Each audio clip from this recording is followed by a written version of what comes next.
Hello, hello, bonjour tout le monde, bonjour Julie. Bonjour Claire-Lise. Ah les amis, on est vraiment content de vous retrouver tout le long de cette année 2025 sur notre podcast qui s'appelle La femme christique, le courage d'une reine. Et oui, c'est un roman audio que l'on co-crée ensemble toutes les deux avec Julie tout le long de cette année sur ce sujet ô combien mystérieux de la femme christique. Mais alors, qu'est-ce que c'est la femme christique? Eh bien, pour le découvrir, abonnez-vous et écoutez les audios.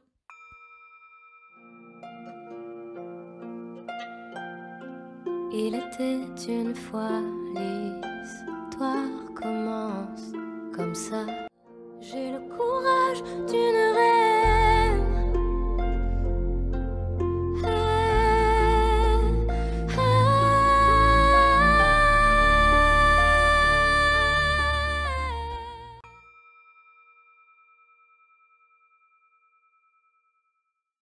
Bonjour. Et ça y est, l'épisode sur Marie-Madeleine est là. Oh là là, il s'est fait attendre, n'est-ce pas? Voilà 6 mois que nous cheminons sur cette quête de la femme christique en France en 2025 et il nous a fallu tout ce temps-là pour arriver enfin à pouvoir parler de Marie-Madeleine. Pourquoi, quand nous sommes en quête sur le féminin christique, nous avons tant soif de nous relier à elle? Peut-être que nous avons soif d'une vérité cachée. Marie-Madeleine est un sujet ô combien clivant, ô combien probablement rempli de mémoires de persécution, de violence, de génocide. Et c'est peut-être pour ça qu'il n'est pas facile d'en parler en vérité. Et c'est peut-être aussi pour ça que nous avons besoin d'un temps de préparation pour nous mettre à l'écoute de sa vérité, celle de sa mémoire qui est encore là, sur Terre, et surtout en France, et probablement qui inspire les femmes qui sont en recherche de cette énergie christique en elles-mêmes. Alors, ça y est, ce 6e épisode de notre roman initiatique, cet épisode s'appelle « En quête du trésor christique », « En quête du Graal ». Eh bien, nous allons partir ensemble en quête de ce féminin christique à travers Marie-Madeleine et tous les mystères qui l'entourent. Ce sujet vous intéresse? Eh bien, alors suivez-moi. Je vais essayer de vous ouvrir une porte ou de vous donner quelques codes pour que vous aussi vous puissiez trouver ce Graal à l'intérieur de vous-même, ce trésor christique. Et oui, parce que c'est une quête, c'est quelque chose à trouver à l'intérieur de soi. Alors cet épisode va peut-être vous amener des informations historiques, de la connaissance, mais en rien, il ne vous amènera quelque chose de l'ordre de la quête du Graal. Parce que c'est en soi-même, c'est un trajet intérieur à faire en soi, mais peut-être que cet épisode va vous en donner quelques codes d'accès. Alors, c'est à pas feutrer que nous allons rentrer dans cette quête, le cœur ouvert, que celui qui a des oreilles entende. C'est dans cette disposition-là que je vous invite à me suivre. Écoutez bien, qu'est-ce qui résonne à l'intérieur de vous? Écoutez bien, qu'est-ce qui se dit en vous? Et c'est tout en vous que tout se passera. Allez, c'est parti.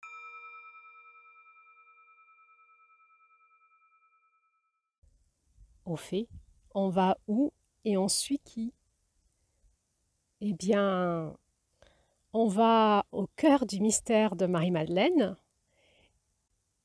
Et on suit qui?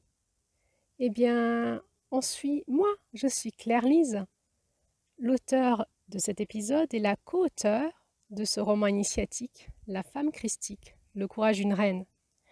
Alors, pour écrire avec toute ma vérité autour de Marie-Madeleine, il m'a fallu des années et des années et des années et des années de quête, par la prière, par l'écoute intérieure en moi, par la reliance, en lisant aussi plusieurs livres, en écoutant des enseignements sur elle, en regardant aussi beaucoup de vidéos sur YouTube à ce sujet-là. Et puis, il a fallu que je fasse le tri dans tout ça, en moi, pour trouver ma vérité à l'intérieur de moi, en lien avec elle, Marie-Madeleine. Je suis une femme d'abord chrétienne et ensuite christique en chemin depuis que je suis née, Et c'est avec tout cela qu'aujourd'hui je vais vous parler à travers ce roman, à travers Adeline, de tout ce que je sais en 2025 autour de ce sujet-là, à mon niveau, à ma façon. Et c'est vrai que je voudrais spécialement remercier le travail qu'a fait Christian Doumergue à travers le livre qu'il a écrit, Marie-Madeleine, ou La quête de l'âme, qui m'a beaucoup parlé, nourri. Et c'est avec ce livre que je vais beaucoup m'inspirer pour créer cet épisode. Allez, c'est parti, en quête du trésor christique, en quête du Graal.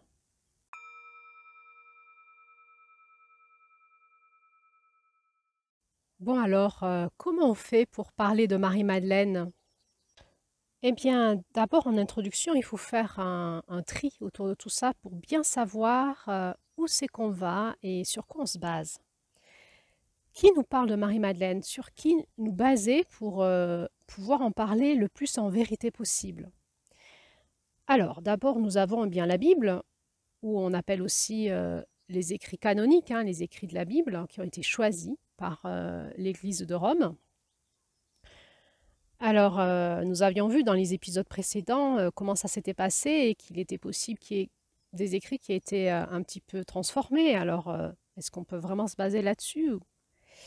Eh bien, on va aussi retrouver le mythe catholique gardé par les dominicains. Il faudra aller l'étudier pour essayer d'en comprendre quelque chose. Mais attention, un mythe n'est pas une réalité. Qu'est-ce qui se cache derrière le mythe? Nous avons la légende provençale, la légende de la terre française et qui a été une transmission orale par les peuples. Alors, est-ce qu'on peut se baser sur une légende pour parler d'une vérité? C'est ce que nous essaierons de comprendre ensemble. Nous pouvons aussi nous baser sur tous les fantasmes artistiques, que ce soit les tableaux qui ont été peints ou les romans qui ont été créés autour de ce sujet. Est-ce que le fantasme est une vérité? Ah là là, c'est pas facile, hein? Et il y a déjà un point d'ancrage qui est intéressant, c'est tous les écrits qui ont été donc écrits par les ennemis et les adversaires de Marie-Madeleine. Parce qu'eux, ils n'ont pas été détruits. Et en dénonçant l'hérésie dont elle est porteuse, on peut en comprendre la vérité qu'elle disait et que les ennemis, les inquisiteurs hein, dénonçaient avec acharnement pour justifier leurs actes ignobles. Et là, c'est intéressant. Et puis, on a eu un cadeau énorme par la terre, par la vie.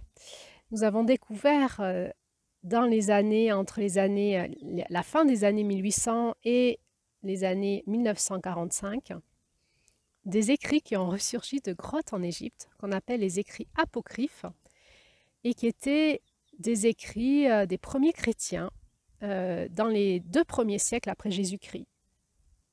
Et là, on a une mine d'or énormissime. Et bien sûr sur ces écrits dits apocryphes que nous allons nous baser d'abord pour comprendre qui était vraiment cette personne. Parce que eux, ils n'ont pas été détruits. Ils nous parlent d'une vérité qui a ressurgi des grottes de la terre, des écrits qui datent des 2 premiers siècles après Jésus-Christ. Alors, on peut penser que là, il y a quelque chose qui s'approche de la vérité. Si on continue dans le temps, on va retrouver Marie-Madeleine reliée au paganisme. Elle va être comparée à Vénus, la déesse de l'amour, ou à la déesse de la fécondité. Mais est-ce que cela parle vraiment d'elle? On va essayer de comprendre cela aussi. Bon, et puis plus récemment, nous avons aussi tous les mystères qui sont comme encodés en France. Par exemple, le mystère de Rennes-le-Château, où il y a son nom qui est encodé un peu partout dans cette église, à Rennes-le-Château. Et il y a eu des mythes qui ont surgi dernièrement, qui amènent comme une pointe d'irrévérence dans le sacré. Est-ce que Marie-Madeleine aurait été la femme de Jésus? Est-ce qu'elle aurait porté la descendance des enfants de Jésus? Certains disent même que les enfants de Marie-Madeleine et de Jésus sont maintenant reliés au roi de France. Incroyable, pourquoi pas? Et ça y est, hein, ils sont tous partis en quête des vérités cachées de la France et des racines du sang royal relié au Christ. Nous aurions des rois français reliés au sang royal du Christ. Franchement, croyez-vous vraiment que Marie-Madeleine, c'est cela? Je crois que quand on l'étudie de près, c'est peut-être juste l'inverse. Mais de quoi nous parle-t-elle alors? Et d'abord, quel a été son trajet en France? Et où a-t-elle été enterrée? Ah là là, bien des questions, bien des questions. Et bien sûr, le New Age, le nouvel âge spirituel s'en est emparé. Et voici que les nouveaux spirites et tous ceux qui se sont mis à canaliser autour de ce thème nous ont apporté de nouvelles vérités, et tous vraiment persuadés les uns les autres de détenir la vérité cachée de Marie-Madeleine. Le problème, c'est qu'il n'y en a pas un qui dise la même chose. Il y en a qui sont allés se relier à la mémoire du temps et aller réécrire son histoire en canalisation pour nous raconter la vérité dont ils ont été les porteurs. Mais le problème, c'est qu'il y en a plusieurs qui ont fait ça et personne ne ramène la même histoire. Personne ne dit la même chose. Alors, si on est canal, si on est relié à la vérité, pourquoi est-ce que tout le monde ne tendrait pas vers cette vérité et nous raconter la même histoire? Juste, cela est encore un indice qu'on est dans un vrai bazar. Vrai bazar. Je ne doute pas, probablement, de la sincérité de chaque personne qui en plus font l'effort de publier des livres ou des vidéos de tout leur travail de recherche. Quand on les écoute, on peut être embarqué avec eux dans cette vérité qu'ils semblent avoir découvert. Et si on est un peu naïf, on va les croire. Mais quand on fait ces pas de recul, mais ces pas de gros recul, et qu'on regarde l'ensemble de nos indices dans cette quête, l'ensemble de ce paysage en 2025 autour de Marie-Madeleine, on ne peut que constater qu'on est vraiment dans un gros bazar. Alors bien sûr, tout le mouvement sur le féminin sacré s'en est emparé et a relié Marie-Madeleine au monde de la spiritualité des femmes et au monde des sorcières. Et oui, Marie-Madeleine a laissé un gros vide autour d'elle et nous avons besoin de combler ce vide par nos fantasmes. Mais est-ce que vous croyez que la quête du Graal, c'est si facile que ça? Et est-ce que nous prenons bien les bonnes directions? Ou est-ce que nous sommes dans un labyrinthe et nous tournons ensemble dans un labyrinthe? Et moi, je fais comment? Comment je m'en sors pour vous faire cet audio, pour vous faire cet épisode dans ce roman initiatique? Eh bien, je dois vous avouer que c'est pas facile, hein. Alors, moi, ce que j'ai choisi, c'est de revenir le plus possible dans un premier temps au réel et à l'historique. Je vous propose dans un premier temps donc de comparer les écrits canoniques, les écrits qui ont été retenus pour créer la Bible, ce livre sacré des chrétiens, comme étant la parole de Dieu, la parole de vérité, et les écrits apocryphes, ces écrits qui ont ressurgi de la terre ces dernières années et qui nous amènent une autre vérité. Et on va les comparer. Ça va être intéressant. Et allez, comme j'ai aucune révélation secrète à vous faire, parce que peut-être vous l'avez compris, c'est en vous que vous allez trouver cette révélation. C'est pas moi qui vais vous la donner. Je vous donne déjà la conclusion de l'audio pour que vous ne soyez pas déçus pendant cet épisode, de ne pas avoir la friandise que vous attendez, mais que vous soyez plus à l'écoute de comment ça résonne dans votre cœur en tant que femme ou homme, en quête du Graal et du trésor christique vous aussi. Qu'est-ce qu'on voit quand on compare ces écrits canoniques et apocryphes? Eh bien, on voit que Marie-Madeleine, d'abord, elle a été effacée. Elle a été totalement effacée. Mais pourquoi? C'est ce qu'on va essayer de comprendre. On voit que c'est une femme enseignante et qui enseigne les enseignements de Jésus. On va voir que c'est une femme à la spiritualité peu commune, hors du commun, qui vraiment a cultivé les enseignements de Jésus en elle et les a vraiment mis en pratique. avec un courage énorme, incroyable, une force intérieure absolument gigantesque. Elle a bravé toutes les oppositions.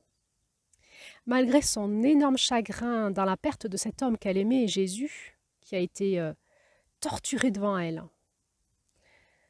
malgré les oppositions au sein même des siens de sa communauté entre les juifs traditionnalistes et les juifs qui suivaient les enseignements de Jésus, que l'on va appeler la gnose, ces enseignements oraux cachés. Elle va être rejetée au sein même des juifs, au sein même des siens. Mais pourquoi? Eh bien, on va essayer de comprendre cela ensemble. Mais c'est pas tout.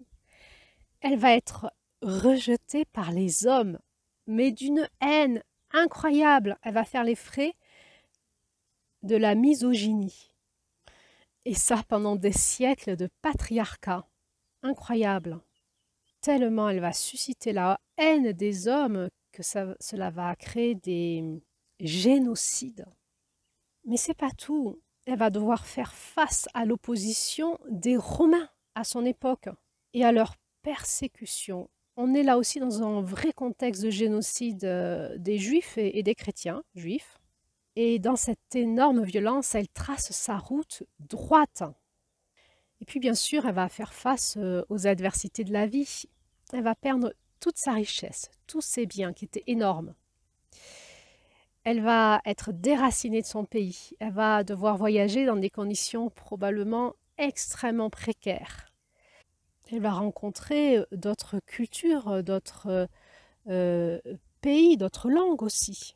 Et malgré tout ça, elle vient donner en Europe et surtout à la Gaule, qui est la France d'aujourd'hui, un enseignement dissident par rapport aux religions du pouvoir qui étaient en place à l'époque, tellement puissant qu'il va révolutionner les peuples avec une telle puissance que les hommes de pouvoir en place à ce moment-là et pendant des siècles, vont devoir, tout au fil de ces 2000 ans, user de violence, de massacres pour éliminer ce courant sous-jacent qui les dérange, ce courant secret qui fait son lit en souterrain et qui, comme une rivière, ressurgit à des moments pour donner toute sa résurgence. Jusqu'à nos jours, dans les années 2000, nous avons, grâce à ces écrits apocryphes, eu le cadeau de la terre de cette résurgence de ce courant souterrain qui ne s'est jamais éteint, malgré tous ces génocides, malgré tous ces massacres. Toujours ce courant dont a été porteur Marie-Madeleine ressurgit et vient nous enseigner dans le plus grand secret de nos cœurs et de nos âmes. Alors oui, pour moi, elle représente la femme christique par excellence, celle qui a retrouvé la souveraineté de son royaume intérieur, dans un courage défiant toute logique humaine, dans une puissance défiant toute puissance humaine. Elle a été vraiment Jésus, il a été celui qui est venu amener ce message, mais ensuite ses apôtres ont été ceux qui ont porté ce message au monde entier et elle a été le premier apôtre qui est venu apporter ce message en Europe, jusqu'en Gaule. Et oui, elle est cette femme qui a retrouvé son royaume intérieur et qui est venue nous apporter ce message sur nos terres en France, lequel, celui de son âme de lumière, qu'on peut appeler son âme christique. Alors, c'est dans tous ces sujets-là que je vous propose de me suivre dans cet épisode. Ça va être peut-être un peu long, et oui, il va falloir du temps pour entrer dans tous ces sujets ô combien compliqués, complexes, paradoxaux, et il va falloir qu'on fasse du tri, qu'on clarifie tout cela pour que chacun en nous, on puisse y voir plus clair. Bon alors, on y va?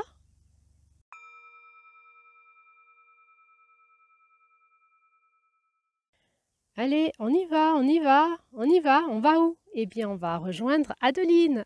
Vous vous souvenez?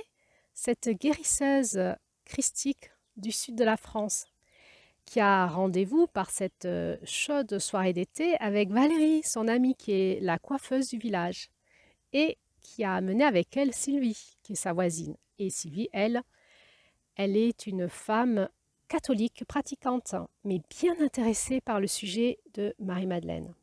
Alors, elles ont rendez-vous pour un pique-nique pour parler ensemble de ce sujet.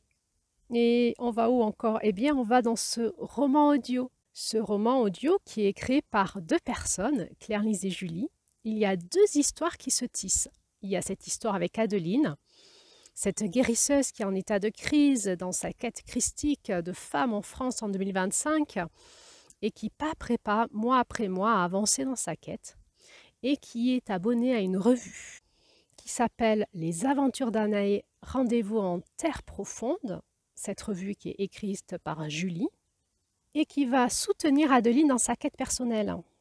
Alors, pour rentrer dans l'entièreté des messages que l'on transmet à travers ce roman audio, eh bien, il est conseillé d'écouter les épisodes précédents, voire même d'en prendre des notes, parce que c'est une véritable quête que nous menons avec Julie, mais peut-être une quête aussi que vous menez en vous-même, et une quête, eh bien, il faut écrire les indices. Tout ce qui vous parle, il faut en prendre des notes, les revisiter, les re-regarder, parce que tout a du sens, tout est lié.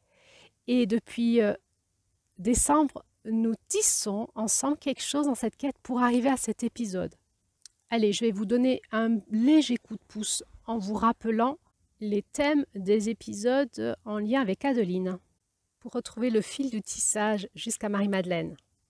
Premier épisode de janvier, les créatrices de lumière. Nous avons vu rencontrer Adeline dans sa crise existentielle et comment elle a fait pour retrouver dans son cœur la présence de Jéshua et de toutes ces étoiles de lumière qui venaient la rencontrer dans sa quête personnelle sur la femme christique. Dans l'épisode de février, les sœurs ensorceleuses, nous avons vu comment Adeline se sentait en joie de rencontrer d'autres âmes sur Terre et qu'elle se sentait profondément spirituelle, mais aussi séparée des autres. Et elle s'était questionnée par rapport à l'Apocalypse dans l'épisode de mars qui s'appelle « Enquête aux Saintes Maries de la Mer ». Adeline a expliqué à Valérie tout le mouvement New Age et les questions sur la source du christianisme en France. Elle a révélé qu'il y avait 2 histoires, une histoire officielle et une histoire cachée. Elle a parlé de qui était Jésus, l'époque dans laquelle il est venu et quel était son message totalement dissident par rapport à la religion juive et l'occupation romaine de l'époque. En mars, nous avons eu plusieurs épisodes et il y a eu aussi cet épisode qui s'appelle « Jésus et les femmes », très important, qui nous parle du rapport qu'a eu Jésus donc aux femmes et toute la haine qu'il a suscitée autour de lui dans une société très patriarcale. Et puis en mars, on a encore eu cet épisode qui s'appelle « Quand les cloches sonnent à toute volée ». C'était l'appel de sortir du mensonge et de revenir à la conscience. Dans cet épisode, nous avons vu l'évolution des chrétiens après la mort de Jésus et leur évolution en France et en Europe. Combien c'est devenu finalement une religion. De la religion, c'est devenu un pouvoir et de ce pouvoir, on est passé au monde de la domination. Nous avons vu aussi dans cet épisode la scission qu'il y a eu entre l'Église romaine et l'Église protestante, qui a été un départ spirituel qui a été repris par la politique pour se libérer de l'emprise de Rome. Et puis nous avons vu aussi dans cet épisode l'évolution jusqu'à nos jours, où il y a une vraie quête de recherche de la foi chez les chrétiens, jusqu'à l'émergence des églises évangéliques. Des églises évangéliques d'une part dans le courant chrétien et l'émergence du New Age de l'autre part, dans un mouvement qui cherche à se sortir des emprises de la religion et de l'Église catholique et retrouver une spiritualité dite libre. Nous avions vu dans le premier épisode de mars, Enquête aux Saintes Maries de la Mer, combien ce mouvement New Age spirituel nous amène dans une impasse finalement. Toujours dans cet épisode, quand les cloches sonnent à toute volée, nous avions vu tout le thème autour des croisades, la guerre entre les musulmans et les chrétiens. Combien les chrétiens ont voulu reprendre Jérusalem aux musulmans, mais aussi repousser les musulmans qui envahissaient la chrétienté. Et puis, à ce moment-là, il y a eu aussi la division entre l'Église romaine et l'Église orthodoxe. Et nous avons pu, dans cet épisode, faire toute une comparaison avec ce que nous vivons dans notre monde moderne. Et puis, il y a eu encore un épisode en mars qui s'appelait « Quand les cloches sonnent à toute volée, le retour ». Waouh, le mois de mars a insisté grave, vous vous souvenez? C'était un appel à se réveiller à la conscience. Alors là, on avait fait connaissance de Violaine, l'amie de Toulouse, d'Adeline. Il y a eu tout cet épisode en lien avec les larmes de Marie dans la maison d'Adeline, qui était là pour faire fondre son cœur de sel. Nous avions rencontré aussi Sophia, qui était une des clientes de Adeline, et qui était une catholique fervente. Nous avons pu faire du lien avec la revue que reçoit Adeline et les enseignements spirituels. Vous vous souvenez, dans cet épisode, nous avions écouté combien ma conscience éclaire ma présence dans mon cœur. Combien il était important de savoir faire mourir pour créer du neuf. Il nous avait été aussi parlé de quelques mystères, on attend peut-être la suite, comme celui du sceau de Salomon ou du jasmin, étoile sacrée du féminin. Enfin, dans cette revue, il y a plein de notions spirituelles qui méritent un peu plus d'éclairage pour notre propre conscience. Mais en lisant cette revue, Adeline s'est sentie moins seule. Elle a pu se relier suite à la lecture de cette revue à son cœur. Elle est allée retrouver son journal intime. Et là, elle a vu une étoile qui est venue allumer son cerveau et qui lui a envoyé un petit message d'encouragement en lui disant « Bientôt, le voile se lèvera ». Et enfin, nous avons pu aller vers l'épisode d'avril qui s'appelait « Éclaireuse spirituelle descend en terre profonde ». Bon là, je ne sais pas si vous vous souvenez, mais cet épisode commençait un petit peu embourbé et a fini en pleine lumière. Et nous y avons vu des notions fondamentales dans cette quête du Graal. Comment nettoyer nos pensées, la notion du burn-out. Comment nos pensées nous embourbent, nous plombent, nous perdent. Comment on peut lâcher la charge du quotidien, nous les femmes, hein. Et on avait rencontré la dynamique des femmes quand elles ont leur lune à leurs règles. Nettoyer nos pensées, s'alléger, faire de la place, hein, pardonner pour faire de la place. On avait étudié la notion des différentes ondes cérébrales, le monde de l'esprit. Nous avions abordé la notion de méditer pour clarifier nos pensées et pour pouvoir entendre la voix du cœur qui nous fait voir le monde avec un nouveau regard. Clarifier ses pensées pour entendre la voix du cœur. Et notre guérisseuse, Adeline, qui finalement se sentait être comme une femme hérétique, eh bien, elle a rencontré ce pasteur gitan protestant avec qui elle a eu une conversation extraordinaire. Et, fait étrange, Adeline vient de Toulouse, ce pasteur vient de Toulouse. Dans cet épisode, un troisième monsieur s'est joint à leur conversation et lui aussi venait de Toulouse. Mais que vient faire Toulouse dans cette histoire? Et Victoire, l'amie de Adeline, est aussi de Toulouse. Ah, il y a peut-être un indice qui surgit. Toulouse. À la fin de cet épisode, Adeline avait eu un message puissant. Il lui avait été dit, dans son journal intime, « Tu es une femme et ton aura qui t'éclaire de l'intérieur éclaire aussi les autres. Tu es une femme et ton aura qui t'éclaire de l'intérieur éclaire aussi les autres. Ton utérus rempli de lumière est comme la mèche de la lampe à huile qui allume toute la lampe entière. Ton utérus rempli de lumière est comme la mèche de la lampe à huile qui allume toute la lampe entière. Ne peut te voir que les personnes qui peuvent voir ta lumière. Adeline avait été beaucoup touchée par tout cela. Elle avait compris que la connexion venait d'ailleurs et traversait les êtres humains qui savaient se reconnaître. La conscience éclaire la présence et la présence manifeste l'amour. Le souffle d'amour passe un instant et la vie et ses mystères continuent. Elle s'était crue femme hérétique, jugée, condamnée. Et voilà que cette présence, à travers son journal intime, lui avait dit « Tu es juste une femme de lumière qui vient éclairer sur terre. La puissance de ta lumière ne vient que de ta connexion en terre profonde. Reste femme et ne perds jamais ta connexion, la connexion de ton utérus au centre de la terre. Tu es fille de la terre et fille du ciel.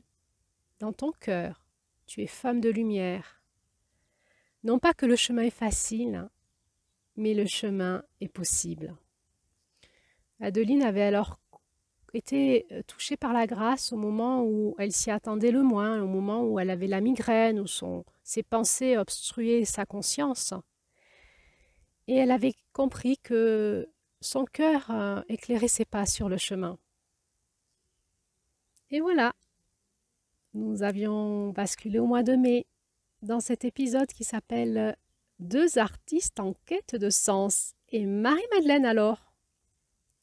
Ouh là là, en mai, Adeline, c'était pas simple pour elle. Elle allait justement à la rencontre de Sylvie et de son amie Valérie pour cette soirée autour de Marie-Madeleine. Et elle n'était pas bien, elle sentait de la dualité dans son âme, entre son âme et son être incarné, entre sa lumière et son ombre, entre son aspect spirituel et son être terrien, entre l'esprit et la matière. Elle avait peur du rejet, peur de se confronter aux croyances religieuses, peur d'être seule. Toujours, elle se sentait habitée par cette femme hérétique, rejetée, condamnée. Et elle s'était dit, mais quelle est l'équation mathématique qui convertit son être, sa présence et le lien à l'autre comme étant un facteur de joie et non de souffrance. On avait vu dans cet épisode que finalement Adeline était une femme à la recherche d'elle-même. Elle existait bien quelque part dans sa présence, dans sa joie, dans sa lumière, dans sa fréquence, mais en même temps, elle ne se trouvait pas ou tellement peu. Elle se cherchait elle-même. Alors, elle avait eu un coup d'éclat en elle-même. Elle en avait eu marre de chercher l'amour en elle. Elle en avait eu marre de la spiritualité. Elle n'avait pas envie de se confronter à tous ces dogmes sur Marie-Madeleine. Et puis, elle s'était demandé, mais qu'est-ce que je fous sur terre? Elle avait compris cette soif d'amour, cette soif de totalité et d'absolu qui l'habitait. Et elle avait pu méditer un moment face à ces terres du Sud où il y a eu tant de massacres. Elle avait pris la hauteur et s'était mise au pied de ce moulin qui brasse le vent. Et elle avait reconnecté la présence du lieu sur terre et en elle. Et c'est avec joie qu'elle s'était tournée pour redescendre vers ce lieu où l'attendaient son amie Valérie et sa voisine Sylvie pour parler près de la source du village en cette chaude soirée d'été de Marie-Madeleine. Toutes les trois, cette femme guérisseuse, initiée, amie de Valérie, cette coiffeuse, femme terre à terre, et Sylvie, cette femme catholique pratiquante. Trois femmes qui vont essayer de parler ensemble de ce sujet de Marie-Madeleine ô combien clivant. Mais pour cela, elles se sont donné rendez-vous à côté de la source du village, là où l'eau jaillit de la terre pour abreuver chaque habitant. Allez, on y va? On y va cette soirée? Eh bien, c'est promis. Maintenant, on est prêt. On y va. Maintenant qu'on a fait tous ces rappels, qu'on a pris toutes ces précautions, on y va dans le prochain épisode. Mais c'est promis, Ça sera un épisode en juin. Il est là, il arrive. Reste à l'écoute.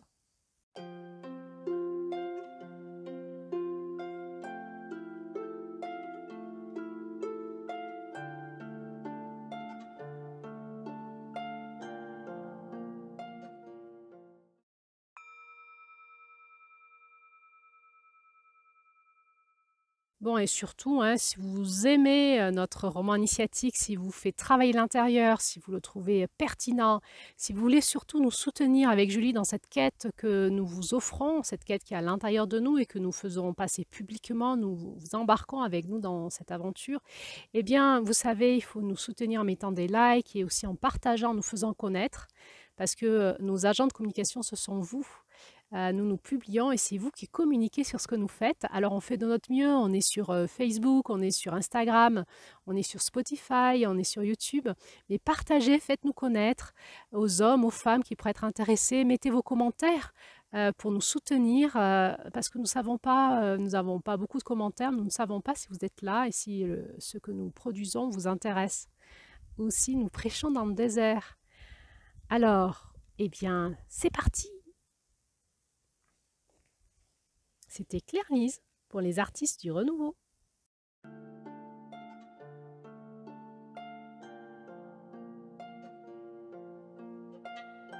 J'ai le courage d'une reine.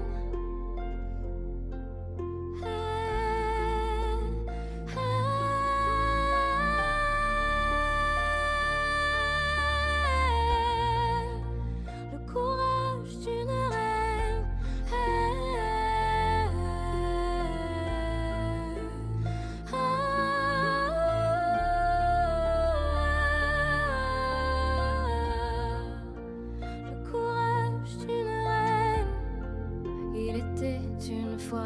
La vie nous brûle parfois. À chaque éclat de rire, j'ai gravé ton sourire. Rien que pour moi,